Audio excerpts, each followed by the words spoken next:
Kaligtasan ng mga botante at mga guro na magsisilbi sa Hatol ng Bayan 2025, prioridad ng Iloilo City Police Office. Mga pulis sa lungsod, pinalalahanan na manatiling apolitical at non-partisan. May balitang pambansa si Paul Tarosa ng Radyo Pilipinas, Iloilo. Para matiyak na magiging maayos at mapayapa ang darating na Hatol ng Bayan 2025, mas pinaigting pa ng Iloilo City Police Office ang kanilang security measures. At dahil nag-upisa na ang local campaign period, todo bantay na ang mga pulis para mapigilan ang mga election-related violence sa lungsod.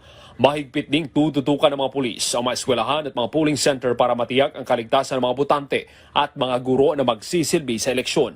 Ipinaalala rin ng ICPO ang kapulisan na manatiling apolitical at non-partisan para mapanatili ang integridad ng eleksyon sa syudad.